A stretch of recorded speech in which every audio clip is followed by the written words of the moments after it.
না, এটা কোনো ভিডিও গেমের স্কোর নয়। এটা আসলে বাস্তব একটি ক্রিকেট ম্যাচ। আর নামটা মনে রাখুন, সূরিয়াবংশী। বিশ্ব ক্রিকেট আজ চোখ কপালে তুলছে। ভারত অনূর্ধ্ব-19 দলের এই ব্যাটসম্যান এক ইনিংসে দেখিয়ে দিলেন ভবিষ্যৎ কিভাবে বর্তমানকে চ্যালেঞ্জ জানায়। ফাইনাল ম্যাচে মাত্র ৮০ বলে ১৭৫ রান, এক স্ট্রাইক রেট ২১৮। এরকম বিধ্বংসী একটি ইনিংস ভারতের ক্রিকেট ইতিহাসে আগে কখনো দেখা যায়নি, কেউ মনেও করতে পারবে না। ইংল্যান্ডের বোলারদের জন্য ম্যাচটা ছিল দুঃস্বপ্নের একটি দিন।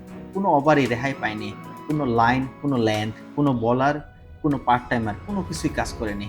এক মুহূর্তের জন্য মনে হয়নি এই ছেলেটাকে থামানো যাবে।